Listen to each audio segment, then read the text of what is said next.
At Life University, we envision a world centered on vitalistic thinking and action. We believe that living systems are self-aware, self-developing, self-maintaining, and self-healing. We understand that living systems function best when operating free of interference. We recognize that interference results in the diminished expression and quality of life. Therefore, Life University's programs are designed to educate students to identify and correct interference, allowing living systems to improve expression of their innate potential. Our values are what defines us. Lasting purpose, to live an inner-directed life, to give, to do, to love, to serve out of your own abundance.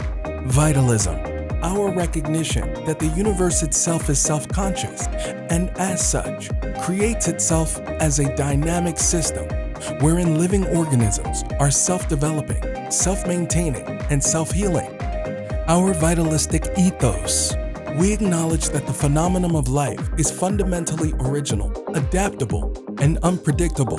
It is original in that life creates its own meaning, adaptable in that it expresses itself through overcoming entropy, and unpredictable as it transforms itself and evolves.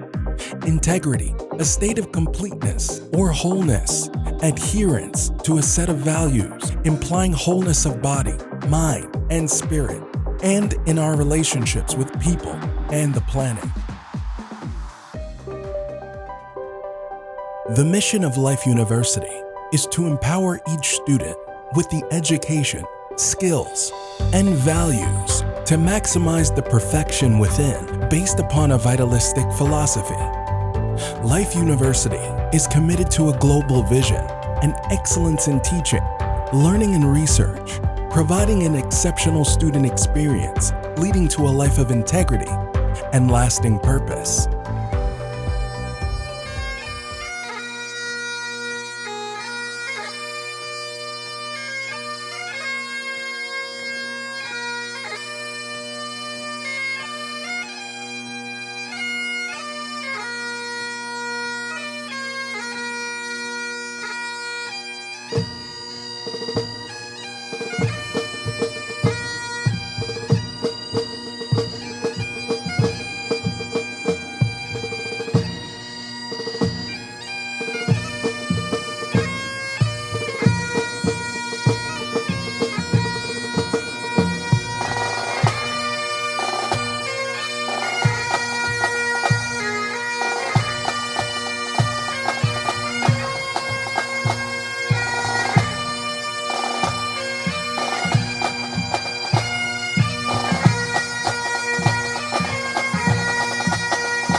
Ladies and gentlemen, please join us and stand together while our recent Life alumnus, Dr. Chantel Fraser, sings our national anthem. Oh, say, can you see by the dawn's early light what so proudly we hailed at the twilight's last gleaming, whose broad stripes and bright stars through the perilous fight o'er the ramparts we watched were so gallantly streaming, and the rockets red glare, the bombs burn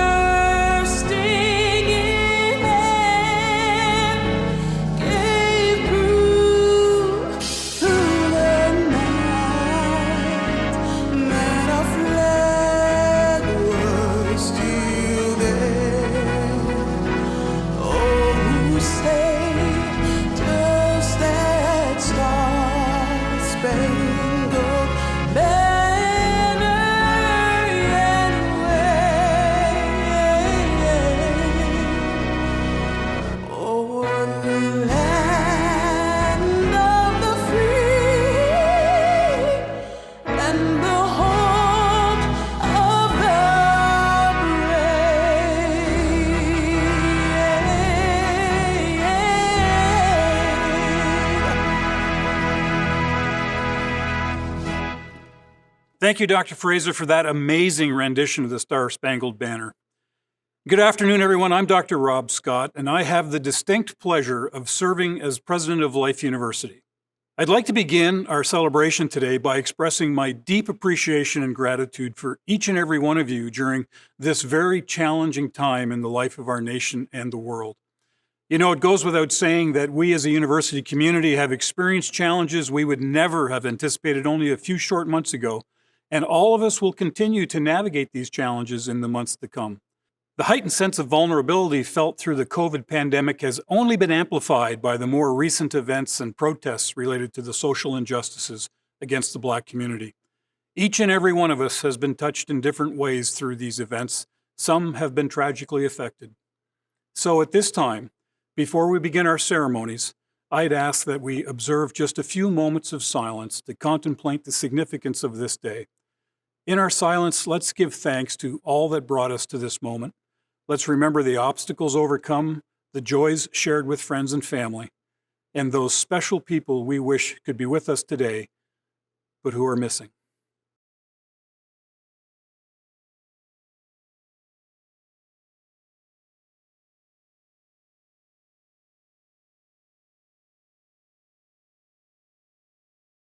It's indeed my honor to welcome you to Life University's second virtual graduation. And while I hope we never get too good at this, 3 months of pandemic cannot be allowed to overshadow your many years of hard work and this most significant of accomplishments. So we have important work to do today to honor the graduates of the class of June 2020. So let's get to it. At this time, it's my pleasure to introduce the Vice President for Academic Affairs, Dr. Tim Gross. Good afternoon. I'm Dr. Tim Gross, Vice President for Academic Affairs here at Life University. And before we begin, I want to express my deep appreciation for you during this very challenging time in the life of our nation and the world. It is, however, encouraging and heartening to know you are living out your dream of becoming a college graduate. Our celebration today is an acknowledgement of your personal accomplishments in your studies here at Life University. It is also a recognition that you have now entered a regrettably small club of adults who possess a college degree. President Scott, members of the Board of Trustees, our Life alumni, degree candidates, members of the faculty, staff, and administration, families and friends of today's graduates. We are privileged to share in this moment together as we celebrate the transformation of these dedicated students into well-prepared graduates taking the next step in life's journey. Our graduates come from all walks of life and from all 50 states. And between the two colleges, we have also been enriched with the unique contributions of students from many nations that encompass several continents. And you saw these flags scrolling on your screen representing students from these countries. Now, if I may, I would like to focus our attention on our honorees, our distinguished graduates. You have taken hundreds of hours of courses, read more textbooks than I am sure you want to admit to, and for most of you, I can imagine that you would be happy if you never saw another exam or never had to fill out another bubble sheet. But please remember this, you have also spent many years acquiring knowledge of facts, but also knowledge of values. Today, however, you finally get to celebrate your accomplishments and bask in the pride with your family, friends, and alma mater. You have indeed earned it. And for our guests, thank you for joining us. What we do here sets Life apart from all other colleges and universities. No other institution offers what Life does, and we are very proud of our work here, and especially proud of our talented faculty who have prepared these students for career success, life fulfillment, and meaningful contribution. William S. Burroughs, one of America's most influential artists and authors, said, "The aim of education is knowledge, not of facts, but of values," and we could not agree more. So in support of that premise, a Life University education is rooted in 3 values. Life University's deans and faculty have selected members from their respective colleges who best represent each of these values, and we will recognize the recipients here. For the College of Graduate and Undergraduate Studies, Kara Fain Hervey, and for the College of Chiropractic, Sadidin Yamlika, representing lasting purpose, to live an inner-directed life, to give, to do, to love, to serve out of your own abundance. For the College of Graduate and Undergraduate Studies, Emily Kirkland. And for the College of Chiropractic, Sarah Grossard, representing integrity, a state of completeness or wholeness, an adherence to a set of values implying wholeness of body, mind, and spirit, and in our relationships with people and the planet. And for the College of Graduate and Undergraduate Studies, Renee Freeman. And for the College of Chiropractic, Skylar McCormick and Christy Yao, representing vitalism. Our recognition that the universe itself is self-conscious and as such creates itself as a dynamic system wherein living organisms are self-developing, self-maintaining, and self-healing. Lasting purpose, integrity, and vitalism represent the foundation of a Life University education.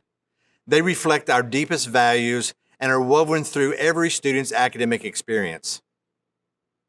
The concepts of these values reflect the world's most important and far-reaching conversations, and we treat our role in that dialogue with the utmost respect. And now to the business at hand. Life University offers 22 degree programs at the associate's, bachelor's, master's, and professional doctoral level. Today's commencement ceremony recognizes the accomplishments of those graduating from the College of Graduate and Undergraduate Studies and Life's flagship program, the Doctor of Chiropractic.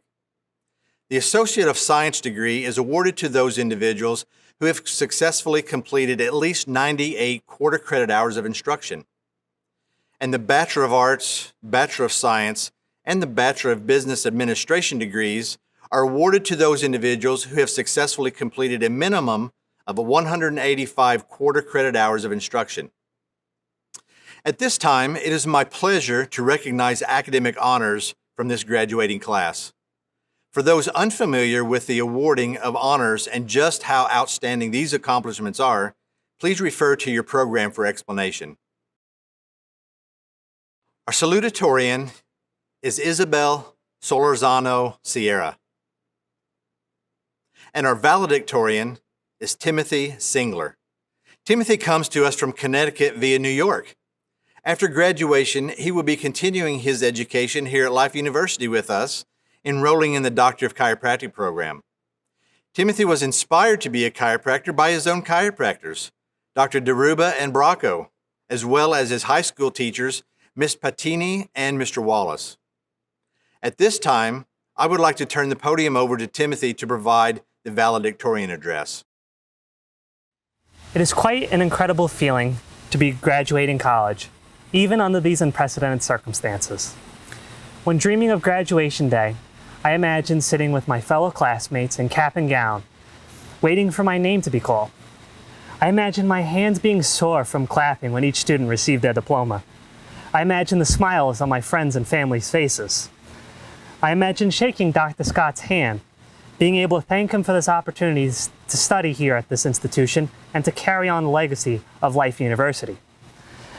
But I remain grateful. The world needs gratitude more than ever. I have often reminisced these past months with friends of mine about going to class, seeing each other face to face, being able to visit relatives freely and without worry. But I never expressed gratitude for those things. And because of that, I failed to appreciate the wonders of the simpler things in life. There is a lesson to be learned here. Do not wait for these great things to be taken from you before showing gratefulness for having them. I am grateful for the opportunity to speak before you today. I am grateful for the incredible professors and faculty I have had the privilege of learning from, including Mr. James Paul, Mrs. Amanda Timberlake, Professor Gustavo Duran, Dr. Mas Rivera, Dr. Dutra, and Dr. Faust, among other professors who have made a lasting impact on not only my educational career, but also my professional career and life as a whole.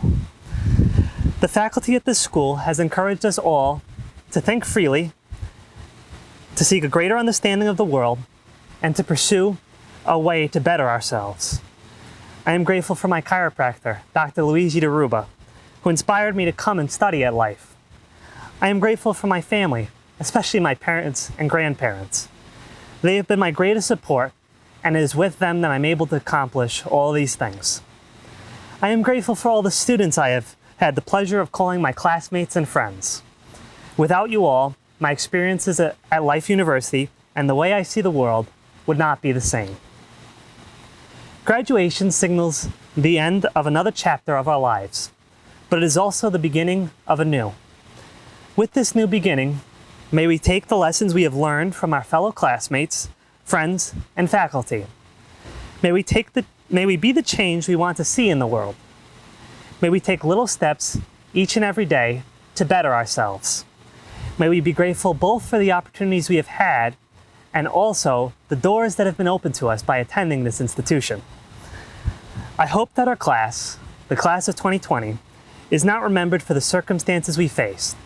Rather, that we are remembered for how we face these circumstances with gratitude, love, kindness, and positivity. The Greek Stoic Epictetus said, "He is a wise man who does not grieve for the things for which he has not, but rejoices for those which he has." Let us rejoice and give thanks for all our wonderful blessings and share our great gifts with the world. Thank you. Thank you, Timothy, for that wonderful and heartfelt address. And now I would like to ask Dr. Jana Holwick, Dean of the College of Graduate and Undergraduate Studies, to present the candidates for the associate's and bachelor's degree to President Scott. Mr. President, the candidates for the Associate of Science, Bachelor of Science, and Business Administration degrees have completed all academic requirements of the university and come highly recommended by the faculty and administration to receive their degrees. It is with great pleasure that I present these candidates to you for the conferring of the degree. Cynthia Kelly. Timothy James Singler, Valedictorian, summa cum laude. Isabel Solorzano Sierra, Salutatorian, summa cum laude. Alanis Cristina Acevedo Figueroa. Zykeria Latasia Allen. Elizabeth Andersag, summa cum laude. Kanan Moriah Andrews, summa cum laude. Brigitte Helena Ariosa. Zachary H. Bader, magna cum laude. Justin Bang. Allison M. Benjamin. Kelly T. Bishaw. Jacob Lee Bivens. Sydney Briner. Rebecca Brooks, summa cum laude. Omar Lismael Canales. Mateo Caracella, magna cum laude. Jamie Castillo Cortes, magna cum laude. Angelica Colbert. Kelsey Marie Coleman. Jacob Timothy Cook. Asia Uilani Cortez. Dylan Austin Cox, cum laude. Dominic D. Davis. Emily Grace de Jesus. Javier Deloyo Herrera. Natasha Andrea Diaz. Maeli Dubuque, magna cum laude. Andrew Lawrence Elbaum. Christian C. Esteve. Dylan Patrick Evans. Corinne Nicole Ferdarco, cum laude. Christian Ray Figueroa Amaya. Carlos Gabriel Flores Solis. Selena Alyssa Flowers. Robert Michael Frazier.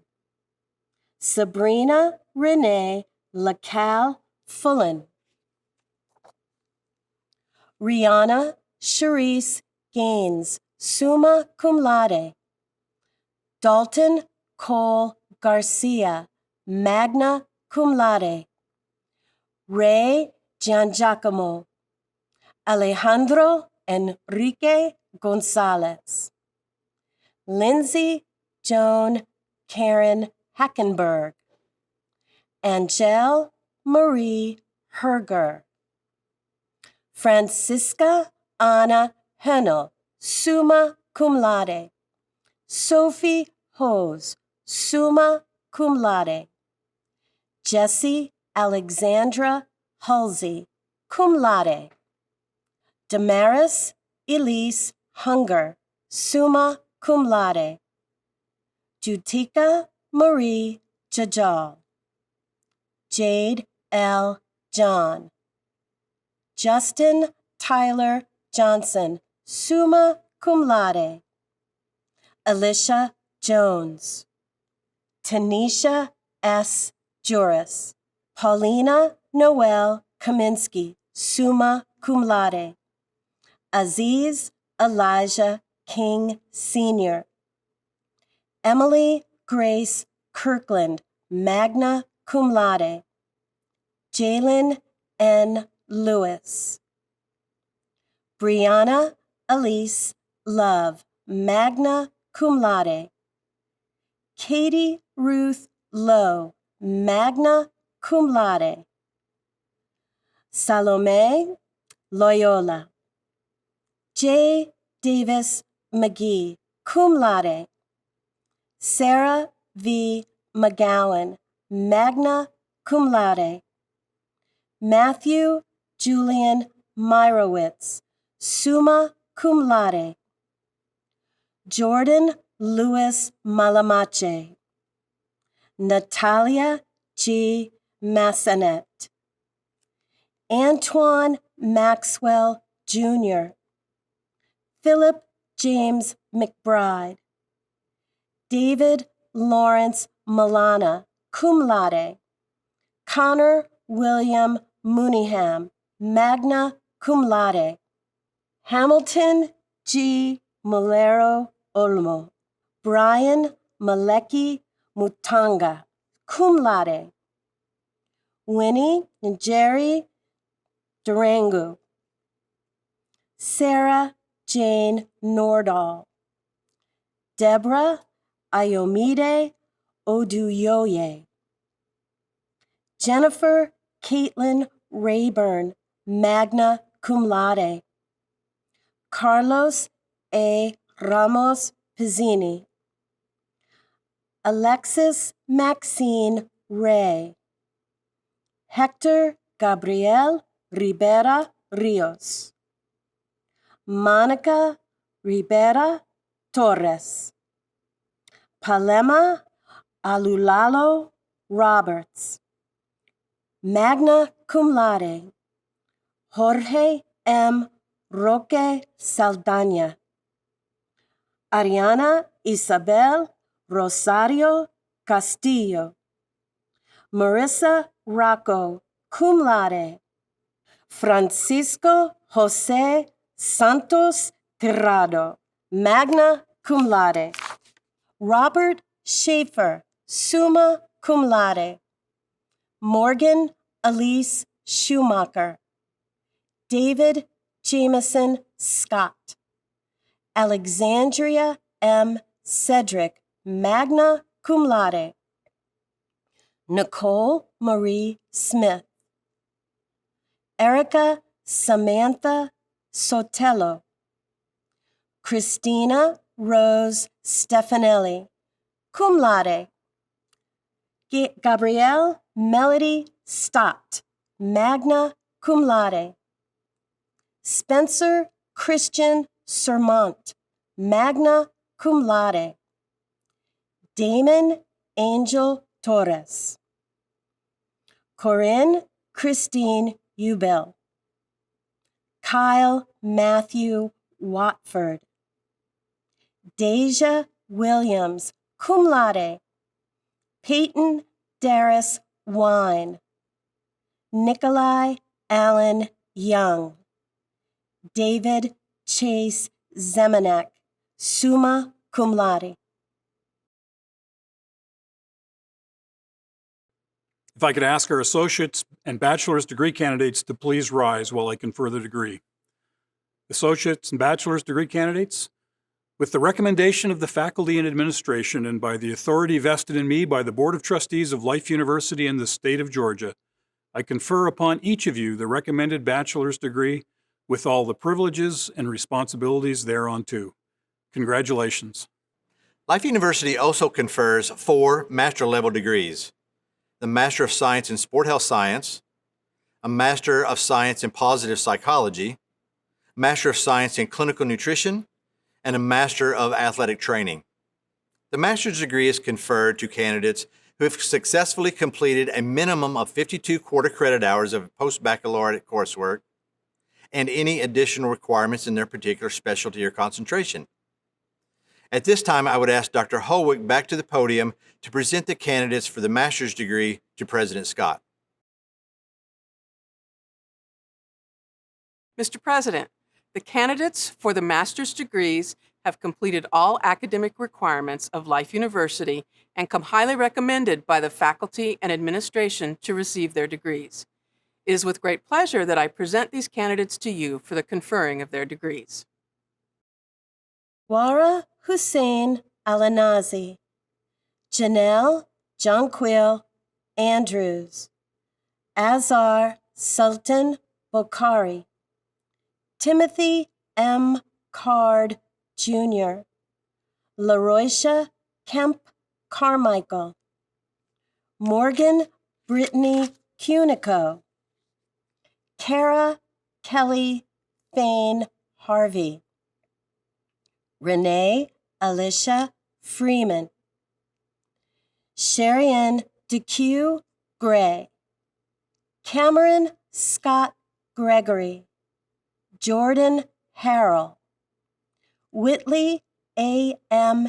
Haymore, Corinne Marie Hevner, DeAndrea Drashawn Hudson, Morris Latrell Jenkins, Yogitha Reddy Malcareddy, Asia Brianna McCrae, Samantha Migliori, Mason Miller, John Salvatore Pascusi,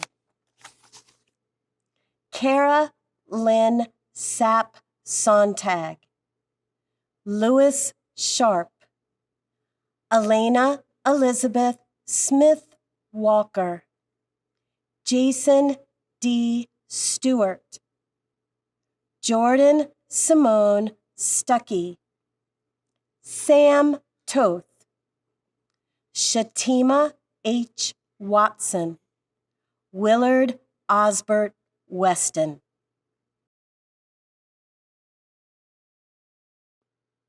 If I could ask the master's degree candidates to please rise.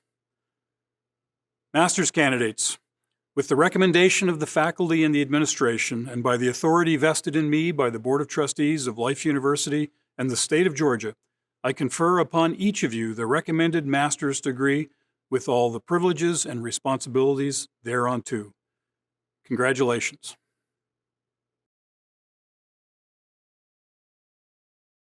Life University also confers the degree Doctor of Chiropractic on candidates who have successfully completed the rigorous requirements for graduation.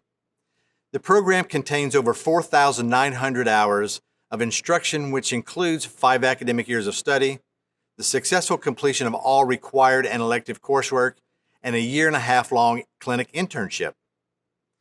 At this time, it is my pleasure to introduce the recipients of honors for the Spring 2020 graduating class. The recipient for Clinic Excellence Award is Sarah Bober. The recipient for the Research Track honor is Shannon Behrens. And now I would like to introduce the recipients for academic honors. Our salutatorian is Alec Shell. Alec comes to us born and raised from Monroe, Louisiana. He attended the University of Louisiana and graduated with a BS in Exercise Science. Our valedictorian is Gregory Tonneson. Greg comes to us from North Carolina, where he attended Campbell University on a presidential scholarship. Greg earned several honors as a student athlete and has remained an honor student while in the Doctor of Chiropractic program for all 14 quarters. At this time, I would like to turn the podium over to Greg to provide the valedictorian address. Good afternoon, Life University, spring class of 2020. First and foremost, I want to offer a sincere and overwhelming congratulations to each and every one of you, and also a warm welcome to all of our family, friends, and supporters. I'm truly honored to be a part of this with you as a fellow classmate and now a graduate. It's been a heck of a ride, and I know that none of us could have anticipated it would have ended quite like this, but that doesn't take away from the incredible accomplishment of becoming a Doctor of Chiropractic. Even though we're the ones being recognized today, we owe a great amount of thanks to a lot of people. First of all, huge thanks to Life University and everyone involved. Regardless of what you may think of the parking situation, it's been a pretty awesome 3.5 years here, and I'll always look back on this place with great memories. To the president of the university, Dr. Rob Scott, to the dean of the Chiropractic College, Dr. King, to all the administrators, support staff, to all the doctors and professors, quarters 1 through 14, in the classroom and in the clinic, thank you to you all for making this educational journey possible. And lastly, a thank you to those closest to me, my parents, my sisters, my family and friends, my peak internship doctors, Dr. Joe and Dr. Deb, and also to my girlfriend Jasmine, who's graduating with us today. I just want to give you guys all the thanks in the world. You all were truly the glue that held me together through this whole process and had my back every step of the way, and for that I'm forever grateful. I'll be totally transparent here. I had a difficult time gathering the thoughts and words I wanted to share with you all today. We're really all in the same playing field here, and we're the only ones who knows the challenges and struggles we've gone through in this program and all the hard work it took to get here today. So I thought to myself, what the heck could I possibly say that you don't already know? And then I remembered something my peak internship doctor, Dr. Deb, shared with me.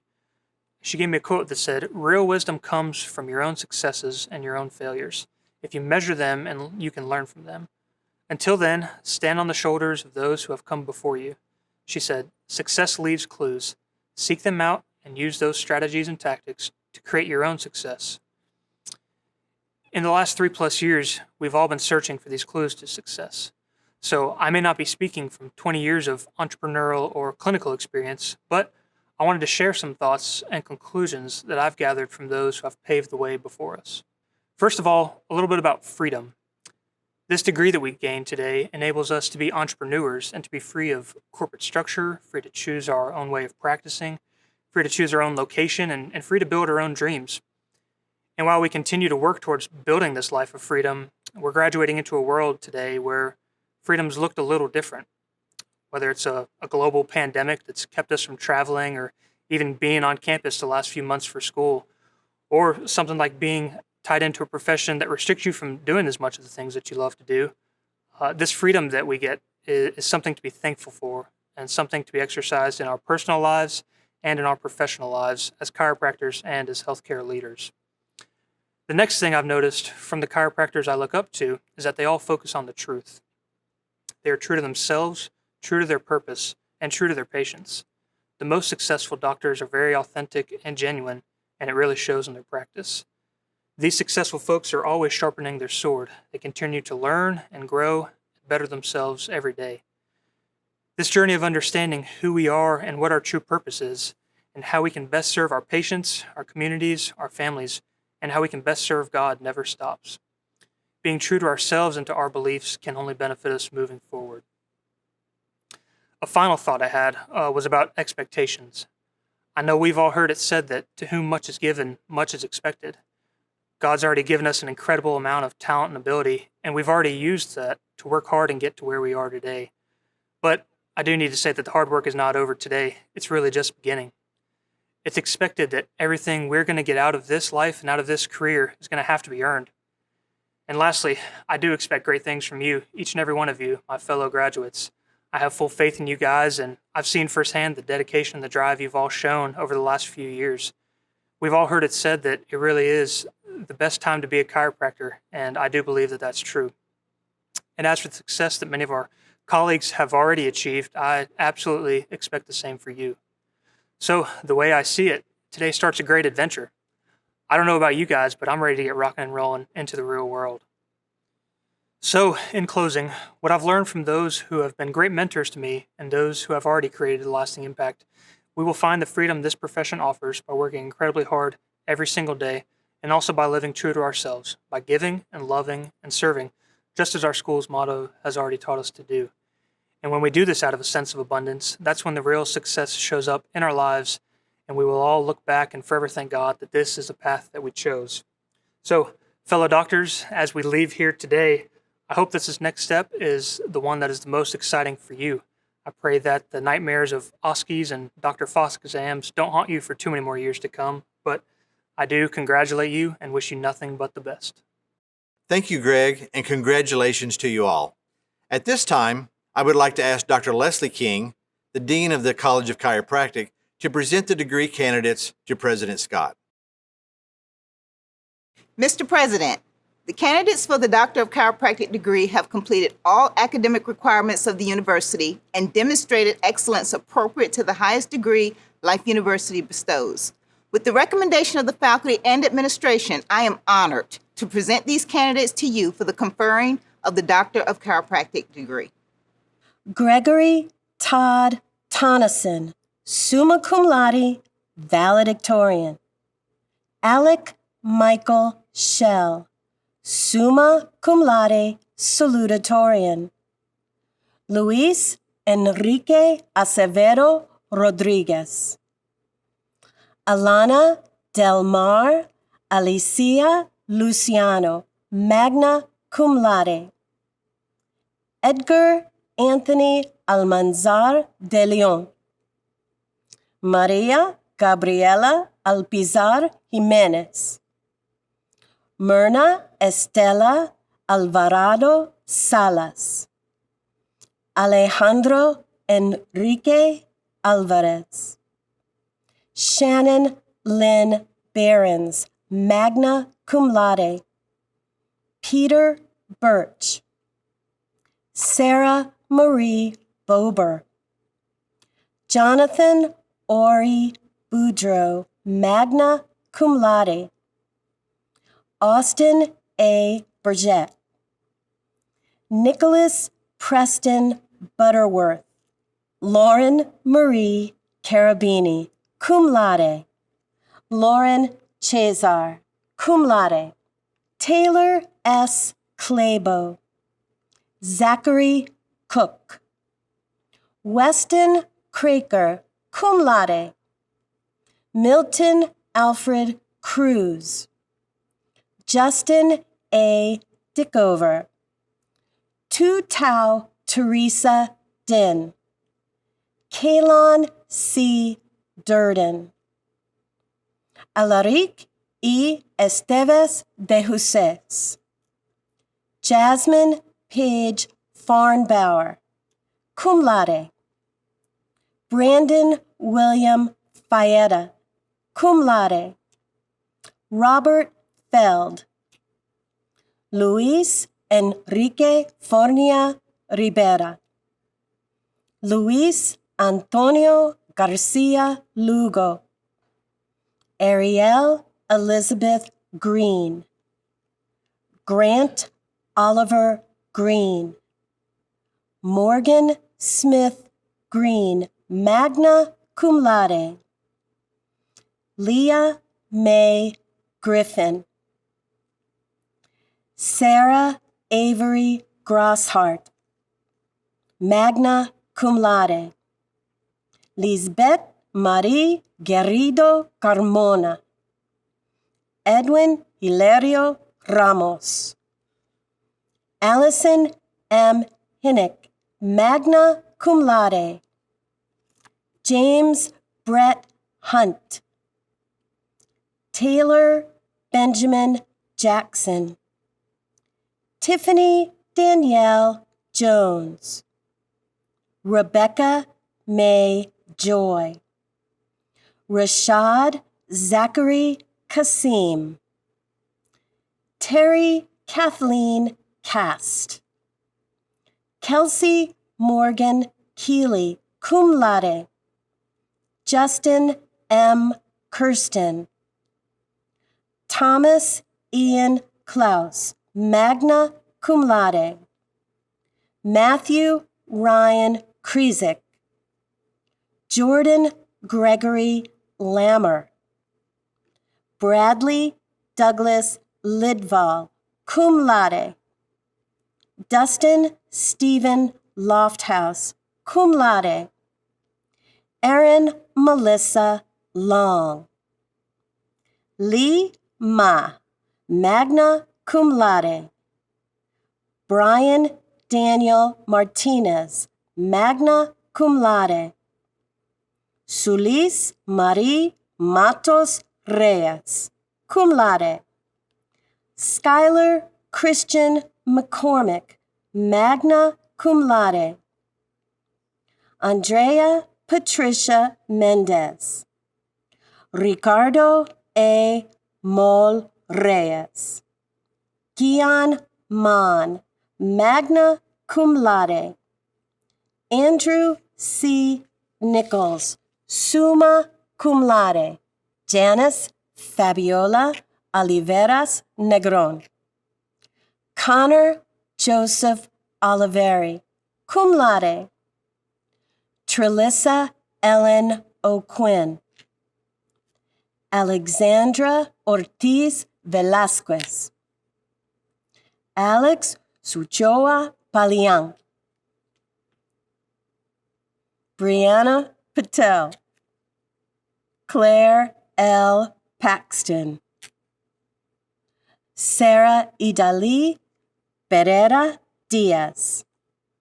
Antonio Gabriel Perez Maldonado. Dalmarie Perez Lisboa. Netherland Naya Joyner Peterson, cum laude. Grace G. Petro. Caleb J. Powell. John Adam Preston. Andres Ramirez Arroyo. Tyler D. Randolph. Peter Gilmer Riddle, cum laude. Marissa Rocco, cum laude. Hannah Page Schwartzer. Nicholas J. Shelby. Kimberly L. Smith Howard. Elijah Christopher Souders, cum laude. Josh Thomas Spielis.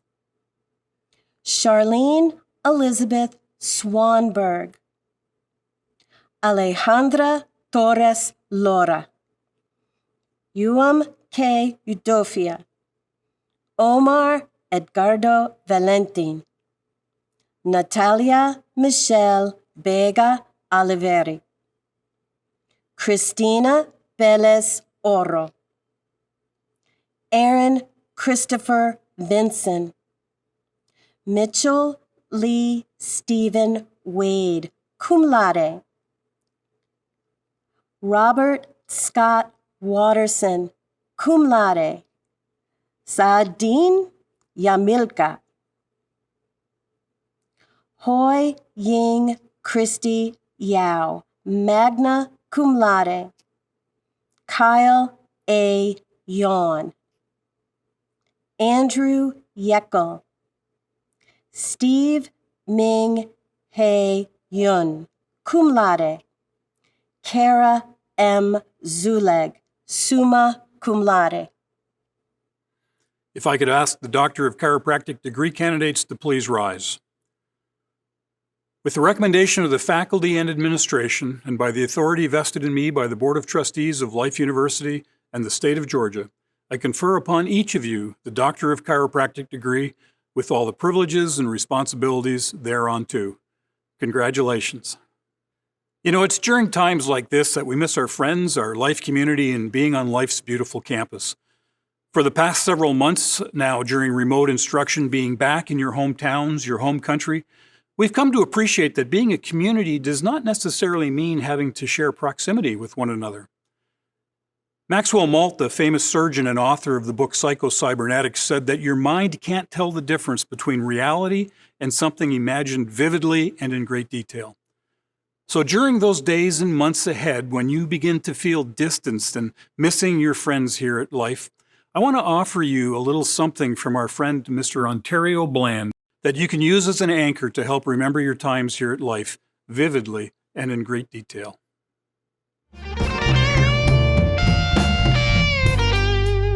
Georgia, Georgia, the whole day through, just an old sweet song keeps Georgia on my mind. Ooh, yeah,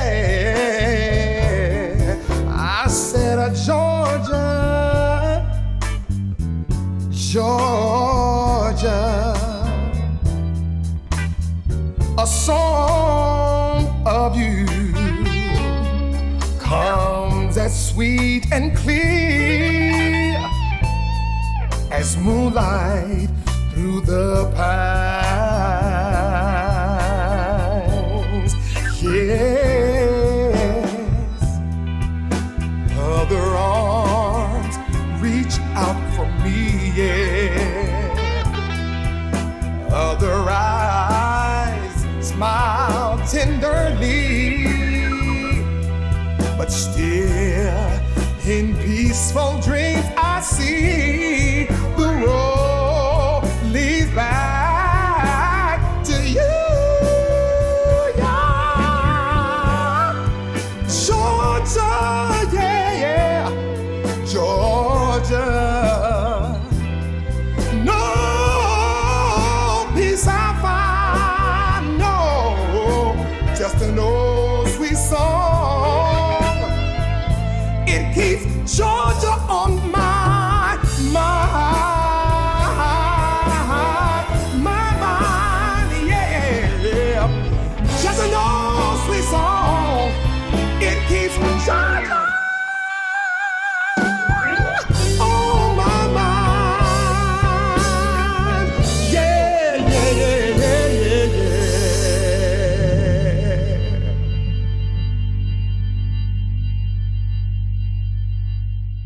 It's my pleasure to introduce our commencement speaker for today's ceremony. He is certainly someone who needs no introduction here at Life University. He has served the chiropractic profession for 40 years as an innovator, an educator, and the president of 2 institutions, including as my predecessor here at Life, where he served for 15 years as president and chancellor. He has since stepped back from administrative responsibilities and has recently been bestowed the honorary title of Chancellor Emeritus. It is my pleasure to introduce Dr. Guy Reekman. One of my favorite artists is a simple guy from Iowa, lives on a farm. His name is Brian Andres, and he does these beautiful stick figures. And I believe he writes most of them for his children. They have these great quotes, but one of them said, "One day I will have passed, the sun will shine through my translucent skin, and I will look back and remember my life, and I think I'll remember most of all that I was one of us." One of us. You know, we are at a moment in time when you get to participate actively in redefining a culture. I hate to use my age on you here, but you know, we were doing the same thing in the 1960s. We were redefining a war and demanding that it end in Vietnam. We were questioning all sorts of authority.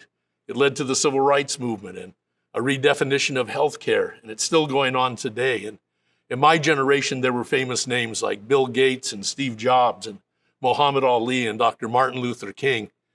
And you know what was interesting? None of these people came out of Washington, D.C. That's not where the leadership was happening. These people were working out of garages and out of churches, inside of boxing rings. And yet they were the names that defined a generation and defined the expectations and aspirations of a generation. And I can tell you it feels like that today. And I think the redefinition today, if I were to put it into one category, is how are we going to treat each other? What are our relationships going to look like as we move forward? Are we going to be combative? Is there going to be fear and fighting our natural drive to belong and to be part of communities? As Mandela said, children are not born with hate. You must teach them and train them to hate. But if you can train them to hate, you can also train them to love each other. And so I think this redefinition is going to be about understanding each other It's going to be about love. It's going to be about living in balance with the natural order of things in life. And so I want to talk just for a few moments about relationships on 4 levels. The relationship you have with yourself, the relationship you maintain with others, the relationship you have with your community, and then, of course, the relationship, even though it may seem indirect and a long way away, that we have with the world. First, let's look at our relationship with ourselves. I remember when my youngest daughter, Alexis, was in 6th grade, she was running for some position in 6th grade. I don't know whether it was class president, I believe. And she had quite an issue going on at the time with the cafeteria. She wanted them to stop using styrofoam plates that were just disposed of at the end of the day.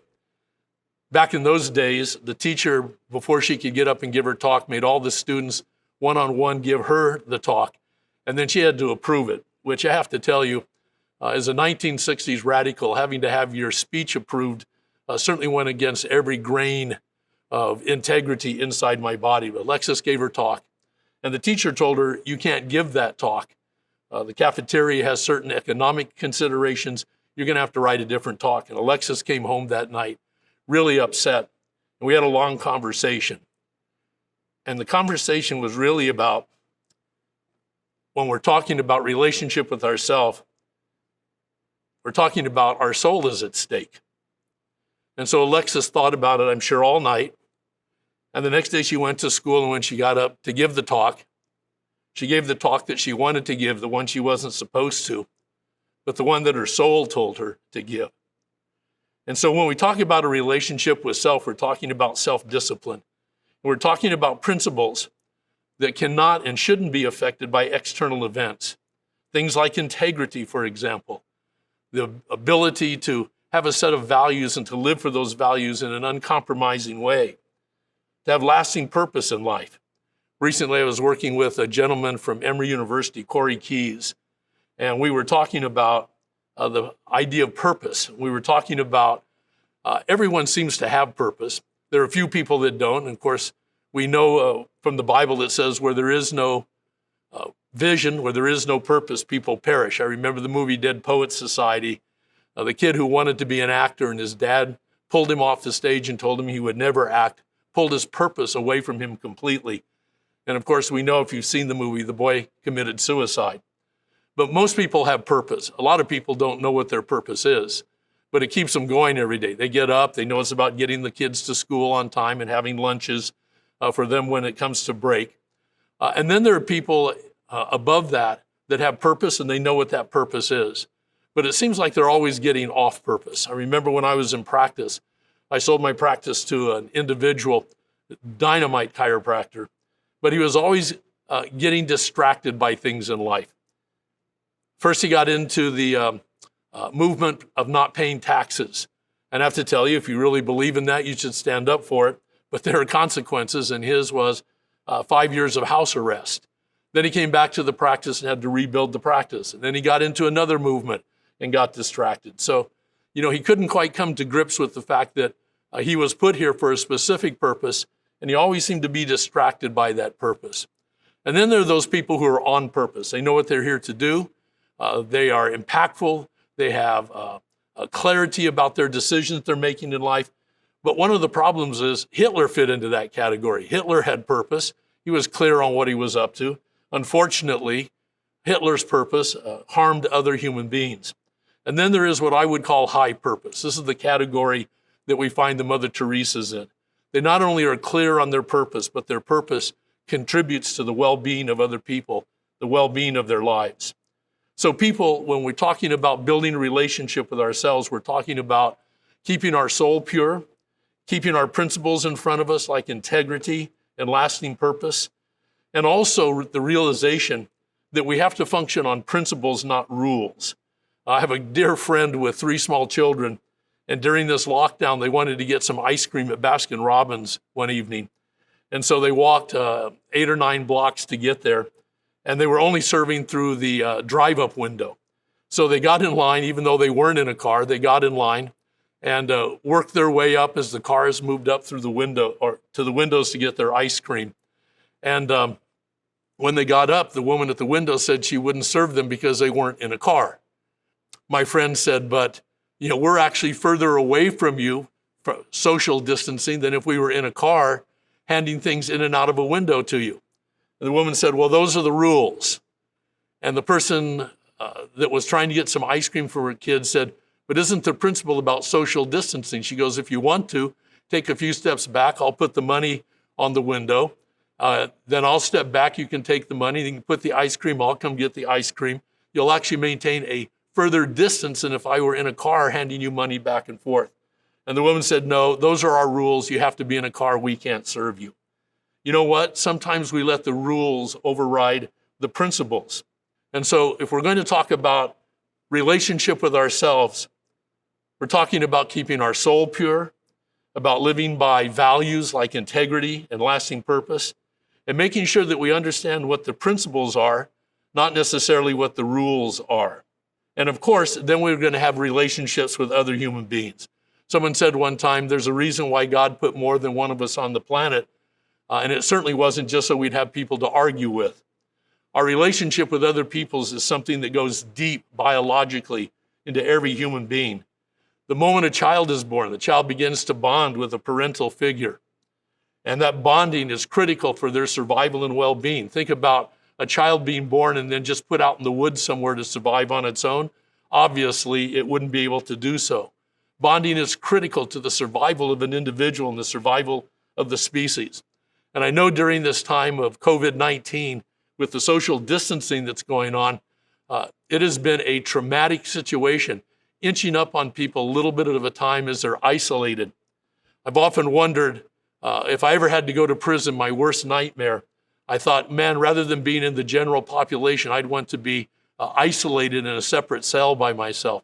But after about 6 weeks of isolation and social distancing and the realization of how that wears on the psychology and mental health of an individual, I'm not so sure that that would be my first choice any longer. And I saw this immediately when things began to relax. Protesters by the thousands out in the streets, the last thing on their mind was social distancing. They wanted to be together. I saw this on the beaches in Puerto Rico as soon as the curfew was lifted and people could go to the beaches.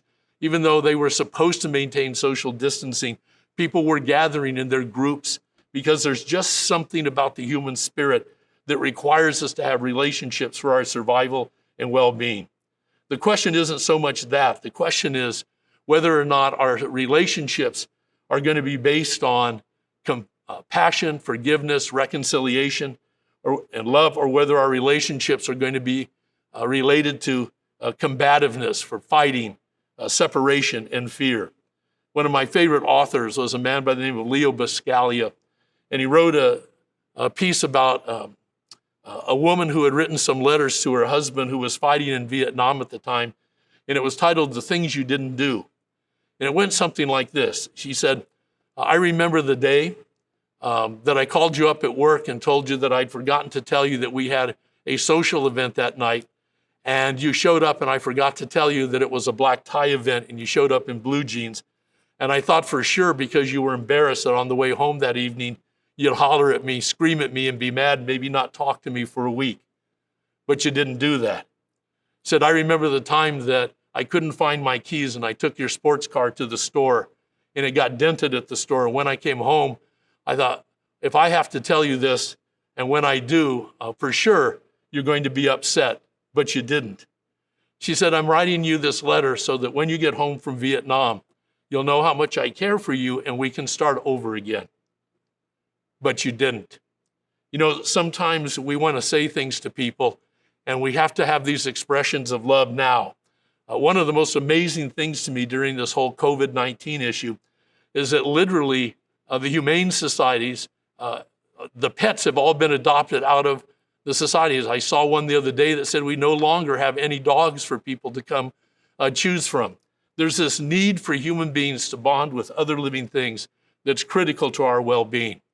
So I would ask you not only to take care of yourself and look at your relationship with yourself and how you live with integrity and lasting purpose, but I also look at how I would ask you to look at how you look at relationships with other human beings and nurture those relationships and build them on compassion and forgiveness and reconciliation. And then there's our relationship with the community. And we see so much of that going on today, and proudly. And I've always looked at community relationships on 4 levels. The first one is, if you're going to be part of a community and there's an issue, you ought to at least have an opinion about the issue and be willing to voice your opinion in an intellectual way. But today it takes more than just having an opinion and voicing the opinion. It's then time to go to the voting booths and to vote the people in that hold to the opinions and values that we have.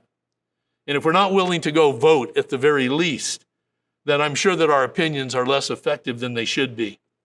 And then on the 3rd level of community relationships are those people that are willing to march, to expend time and money and energy standing up for the things that they believe in.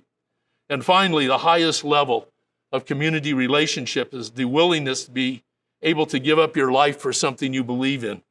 We see that in the military. We saw it in the 1960s in the civil rights movement.